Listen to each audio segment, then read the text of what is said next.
الرحيم إن الحمد لله نحمده ونستعينه ونستغفره ونعوذ بالله من شرور أنفسنا ومن سيئات أعمالنا من يهده الله فهو المهتد ومن يضلل فلن تجد له وليا مرشدا أشهد أن لا إله إلا الله وحده لا شريك له له الملك وله الحمد وهو على كل شيء قدير يا أيها الذين آمنوا اتقوا الله حق تقاته ولا تموتن إلا وأنتم مسلمون يا أيها الناس اتقوا ربكم الذي خلقكم من نفس واحدة وخلق منها زوجها وبث منهما رجالا كثيرا ونساء واتقوا الله الذي تساءلون به والأرحام إن الله كان عليكم رقيبا أما بعد السلام عليكم ورحمة الله وبركاته. Muna ƙara godiya ma Allah subhanahu wa ta'ala wanda cikin ikonsa da ƙaddarawansa ya ƙaddara rayukanmu zuwa ga yau Alhamis wanda ba na manta ba ɗaya yake ga Jumada Ula bayan hijira na manzo sallallahu alaihi wa sallama shekara ta 1447 wanda ya daidai da 23 ga watan goma miladiyar haifuwa Nabi Isa ɗan Maryam shekara ta 2025. Insha Allah za mu ci gaba da bita karatun da muke yi gwargwadon hali gwargwadon fahimta akan wannan littafi Kitabut Tauhid. Yawan ban manta ba muna cikin darasi na 4 kenan insha Allah ta'ala. Muna roƙon Allah subhanahu wata'ala ya mana jagoranci, ya gwada mana daidai, ya ba mu ikon karanta daidai, ya kuma ɗora harshinan mu da hannayen mu wajen duba daidai. Allah subhanahu wata'ala ya sa mu dace. A satin da ya gabata mun karanta babin da ya wuce a babin da yake magana akan tabbatar da tauhidi kuma cewa tauhidi yana kankare zunubai. Tauhidi yana kankare zunubi. Duk wanda ya sa ya kadaita Allah subhanahu wataala da gaskiya, to Allah madaukakin sarki zai sa a kankare masa zunubansa gwargwadon abin da Allah madaukakin sarki ya kaddara. Yau kuma babin mu na gaba da mu tashi akan babin man haqqaqa tauhida da kalal jannata bi ghairi hisabi, kamar yadda ya kawo su a cikin da malam ya jero su a cikin wannan littafi nashi. Yace wannan babu yana magana akan cewa man haqqaqa tauhid da kalal jannata bi ghairi hisabi, wanda ya tantance ya haƙiƙance da tauhidi, Allah subhanahu wata'ala zai masa gaman katar da shiga aljanna bi gairi hisabin, ba tare da an masa hisabi ba. Babu hisabi, babu azaba, Allah madaukakin sarki zai masa baiwa da shiga aljanna. To menene wajen da rigiman take? Shine wajen tantance tauhidin, wajen tabbatar da tauhidin ma Allah subhanahu wata'ala shi kadai, yanda Allah din madaukakin sarki yake so, yanda kuma yayi umarni wa manzanninsa su karantar. Malam kamar yadda ya saba a cikin jerin littattafansa ko a wannan littafi, idan ya kawo babi abin da yake fara buɗe wannan babi da shi shine aya na Alkur'ani, inda malam ya fara kawo ayan nan da ke cewa wa qauluhu ta'ala inna ibrahima kana ummatan qanitan lillahi hanifan wa lam yakun minal mushrikin wa qala wallazina hum bi rabbihim la yushrikun. Malam ya kawo wannan aya yake daɗa tabbatar da maganan da ya faɗa a cikin wannan babi nasu cewa wanda ya tabbatar da tauhidi ya kaɗaita Allah maɗaukacin sarki kaɗai, Allah maɗaukacin sarki da shigar da shi aljanna ba tare da hisabi ba. Ya kawo misali da annabi Ibrahim yake cewa inna Ibrahim, lalle annabi Ibrahim ya kasance kana ummatan, ya kasance shi kaɗansa al'umma ne guda, shi kaɗansa annabi Ibrahim a zamaninsa, kasancewa ya sha wahalhalu, ya sha gwagwarmaya da mutanensa kuma ba su yi imani da shi ba. Daga ƙarshe ma me suka yi? Sun yi ƙoƙari da su ji me su ga cewa sun jefa shi a cikin wuta domin ya rabu da su akan abin da yake kiran su na kaɗaita Allah subhanahu wata'ala. Allah ya ce to lallai Ibrahim ya kasance al'umma ce shi kaɗansa, ƙanitan kuma mai tsewa mai dogaro ne ga Allah subhanahu wata'ala. Ya tsaya ne kawai ga Allah madaukakin sarki, bai karkata ga ko ina ba. Hanifan kuma ya miƙa wuyansa gaba ɗaya kacokam zuwa ga Allah madaukakin sarki, walam yakun minal mushrikina, bai kasance daga cikin mushrikai ba. Baya shirka kuma bai yadda da masu shirka ba. kasancewa rashin yardansa ma da masu shirka din yasa suka yi masa wannan tattali na kokarin su ga cewa sun kona shi, sun azabtar da shi, sun barranta, ya shi kuma ya ga cewa da su masa wannan, da suka masa wannan tanadi na kokarin kona shi da walakanta shi, shi kuma ya ga cewa ya kamata ya bar su ma gaba daya, ya kaurace musu kamar yanda wasu daga cikin ayoyi suka tabbatar lokacin da ya faɗa wa babansa da mutanensa cewa wayannan abubuwan da kuke bautatawa din nan ba wani abu kuke bautatawa ba illa wasu abubuwa ne ko wanda ku kuka kirkire su da kawunan ku, sannan kuka kasance kuna bautata musu. Ba sa ji, ba sa gani, ba sa amfanar da ku komai, in kun kira su ma ba sa ji, in kun roƙe su ba sa ji, ku kuka je jeji kuka sassako itace, kuka zo kuka ajiye, kuka masa hannu da kafafuwa, kuka ajiye, kuka kuma ajiye shi a matsayin mine, a matsayin abun bauta wajen ku kasance kuna bautata masa. Yace to dukkan waɗannan abubuwa da kuke gani, dukkan su abin kiyayya ne gare ni. Yace dukkan su abin kiyayya ne gare ni, sai Allah subhanahu wataala wanda ya kage halitta na shine kawai zan bautata masa. Ji Annabi Ibrahim alaihi salam.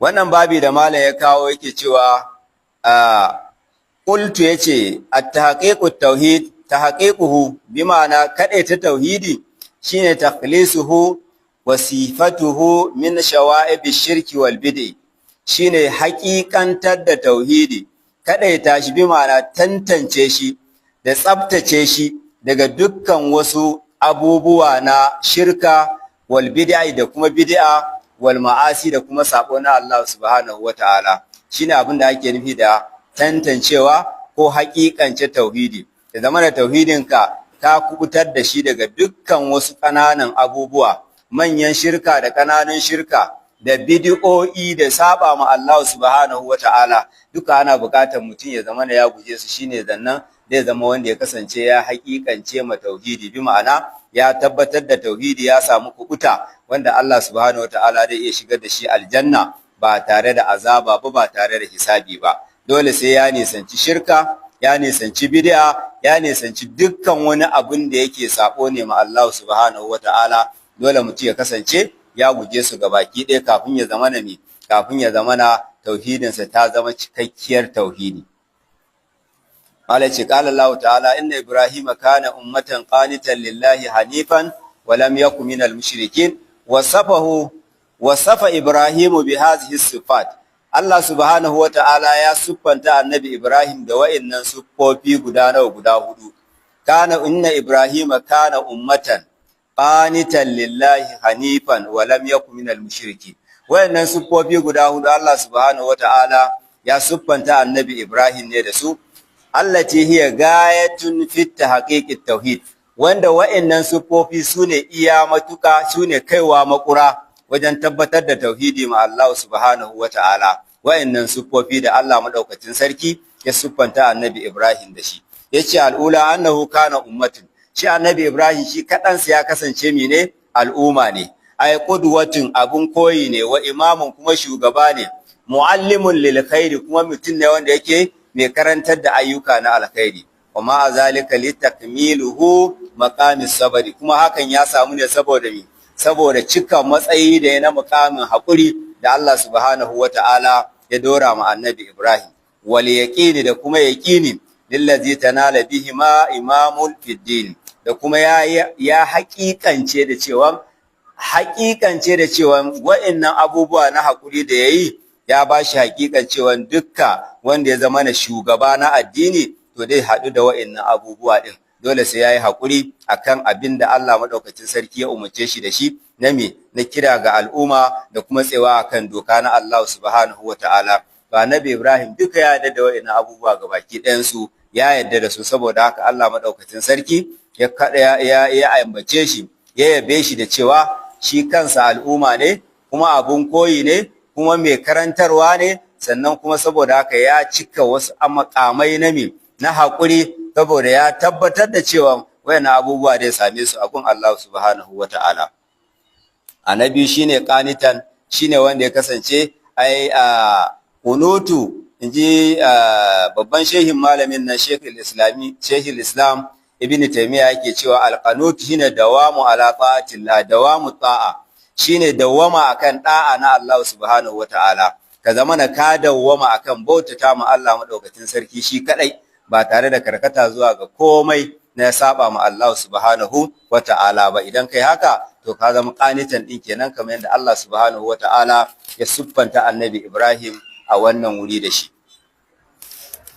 Sannan bayan wannan aya da malam ya kawo sai kawo hadisi na farko yake cewa an Husayn bin Abdurrahman qala kuntu inda Sa'id bin Jubair faqala ayyukum ra'a al-kawkaba alladhi inqadda al-bariha qultu ana thumma qultu amma ana lam akun fi salati walakin lugittu qala fama sana'ata qultu ارتقيت قال فما حملك على ذلك قلت حديث حدثناه الشعبي قال وما حدثكم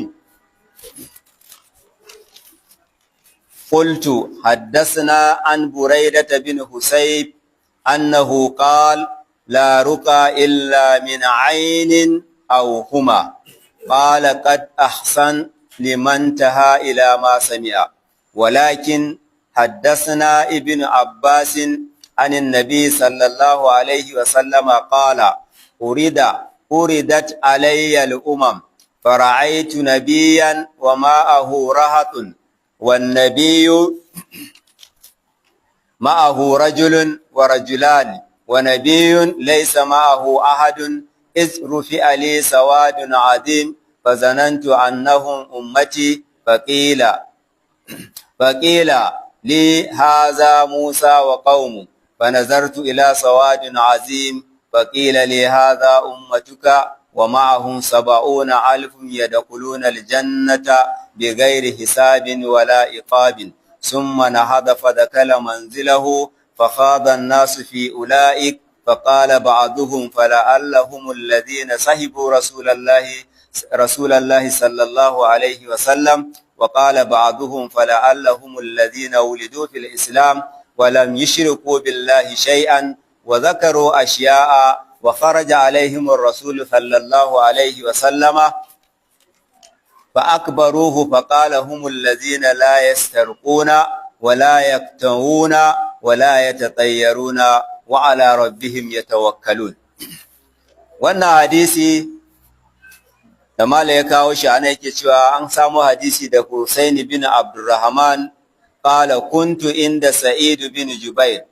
Shi wannan Husayn dan Abdurrahman yake cewa na kasance a wajen Sa'id dan Jubair fa qala sai Sa'id dan Jubair yace ayyukum ra'al kawkab allazi inqadda al-barihata, a cikin ku waye yaga tauraron nan da jiya ta fadi da daddare? Qultu, sai Abdurrahman ya ce ana ni. Qultu sai sake cewa amma ana lam akun fi sala, amma fa ba wai ina sallah ne lokacin da wannan abu ya faru ba. Bi ma'ana yana kokarin tsarkake kansa ne da kubutar da kansa daga aiki wanda zai gwada kaman cewa ya zauna ne yana ta ibada a wannan lokaci har ya ga wannan abu. Yace ba sallah yake a daidai wannan lokaci ba. Yace walakin lugitu, sai dai abin da ya faru da ni kunama ne ko maciji ya sare ni. Abin da ake bishi da lugitu shine sara na kunama ko na maciji. Yace to a lokacin ne wannan abu ya faru da ni. Kala sai Abdurrahman sai Sa'id yace masa ba ma sana'ata, to da hakan ya faru kuma kai me ka aikata? Qultu sai yace irtaqaitu, nayi ruqiya. Kala fa ma hamalaka ala zalik, sai ce to me dalilin ka na yin haka din? Kana da hujja da dalili dan wannan abu ya same ka kai wannan abu kai ruqiya din? Qultu yace na'am. Hadisin akwai hadisi haddathana Sha'bi wanda Sha'bi ya ba mu labari. Kala sai Sa'id yace masa wama haddasakum, menene Sha'bi yace muku game da wannan hadisi? Qultu sai nace masa haddathana an Burayda bin Husayb, cewa ya ba mu labari daga Burayda dan Husayb annahu qala, shi kuma yake cewa la ruqa, ba a yin ruqiya illa min ainin, sai dai dan kambun baka au huma, ko kuma dafi da aka wani dabba ya ciji mutum ko ya sari mutum. Yace ba a yin ruqa sai wai domin wayannan abubuwa guda biyu. Yace to wannan shine dalilin da yasa ne wannan abin da na yi shi a lokacin da abin da ya same ni ya same ni. Da Sa'id ya ji haka kala sai ya ce, kada hasana manintaha ila ma sami'a.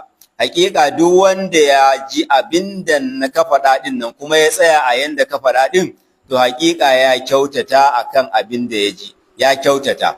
Sai ya ce masa amma walakin sai dai ni kuma zan baka labari da wani hadisi. Haddasana ibn Abbasin, Abdullahi dan Abbas mu ma ya bamu labari anin nabi sallallahu alaihi wa sallama, daga manzo sallallahu alaihi wa sallama, annahu qala, cewa annabi tsira da amincin Allah sabbata a gare shi ya ce, uridat alayyal umam, an bijiro mini da al'umma, wala Allah a bacci, wala Allah a yakazatan, Allah subhanahu wa ta'ala ya gwada masa, domin mafarkin annabawa gaskiya ne. Yace fara'aitun nabiyya, da aka bijiro min da al'umomin nan, sai na ga wani annabi ma'ahu rahatun, tare da wasu ‘yan mutane wa'inda ba su kai 10 ba. Ar-rahatu shine daga 1, 3 zuwa 9, wanda dai ba su kai 10 ba. Wan nabiyya, sannan yace kuma na sake ganin wani annabi din ma'ahu rajulin, shi kuma mutum ɗaya ne tare da shi. Wa rajulani, wani annabin kuma mutum 2. Wan nabiyyun laysa ma'ahu ahadun, yace kai na ga wani annabin ma da bashi da kowa tare da shi. Izru fi ali sawadun azim, ana cikin haka sai aka sake gwada mun wata tawagan jama'a masu yawa. Fa zanantu annahu ummati, sai ne tsammanin wayannan mutane masu yawa nan al'umma na ne, inji manzo sallallahu alaihi wasallam. Fa qila li, sai aka ce min haza Musa wa qaumuhu, a'a wayannan Musa ne da mutanansa, bi ma'ana annabi Musa ne da tawagan mutanansa. Fa nazartu, sai annabi yace sai na sake dubawa, fa idan sawadun azim, sai ga wani tarin jama'a masu yawa su ma. Fa qala li, sai aka ce mini, fa qila li, sai aka ce mini, hazihi ummatuka, wa'annan su ne al'umanka, wa ma'ahum, kuma tare da su 70,000, akwai mutane 70,000, yadkhuluna aljannata, wanda za su shiga aljanna bi gairi hisabin wala iqabin, babu hisabi, babu azaba, ba da musu hisabi ba, ballantana kuma a ce a je ga wajen ga azabtar da su. Suna mutuwa aljanna za su wuce kai tsaye. Summa nahada, sannan bayan annabi sallallahu alaihi wasallama ya bada labarin nan, sai ya tashi fada kala manzilahu, sai ya shiga gida abin shi, sai ya bar sahabbai a wurin da suke tare da shi, shi kuma ya tashi ya shiga gida. Fa khadan nasu, sai mutane suka ci gaba da tunani a cikin waɗannan mutane da annabi sallallahu alaihi wasallama ya faɗa cewa mutum 70,000 da za su shiga aljanna, babu azaba, babu hisabi a ranar tashin alkiyama. Sahabbai abin ya ɗaure musu kai game da waɗannan mutane, sai suka ci gaba da faɗa, kowa yana faɗan albarkacin bakinsa. Faƙala ba'duhum, sai wasu daga cikin sahabbai suka ce, waɗannan mutane da annabi sallallahu alaihi wasallama yake nufin cewa za su shiga aljanna mutum 70,000, wanda za su shiga aljanna babu azaba, babu hisabi, fala'allahumul ladina sahibu rasulallahi sallallahu alaihi wasallam, wataƙila su ne waɗanda suka abokanta, suka zamantakewa tare da annabi sallallahu alaihi wasallam. Wasunsu abin da suka faɗa kenan. Wa qala ba'dhum, wasu kuma daga cikinsu suka ce, fala'allahumul ladina wulidu fil islam, a'a wataƙila waɗanda aka haife su a cikin musulunci ne. Domin me? Lokacin da Allah subhanahu wataala ya tada annabi ya aiko shi, wasu sun musulunta ne, wasu kuma haife su ne a cikin musulunci din. Wasu suka ce to wataƙila su ne ake nufi waɗanda za su shiga aljanna babu hisabi, babu kuma azaba. Wasu kuma suka ci gaba da cewa falahum wulidu fil islam falam yushriku billahi shay'an, wanda aka haife su a musulunci ba su shirka da Allah da komai ba. Bi ma'ana su wayanda suka zo suka samu musuluncin wanda su ba haihuwansu aka yi a cikin musulunci ba, wasu daga cikinsu suna tunanin to ai su sun yi wasu abubuwa a baya can kafin su zo zama musulmai, wanda kuma aka haife su a musulunci to su ba su komai na mine na shirka ma Allah subhanahu wata'ala ba.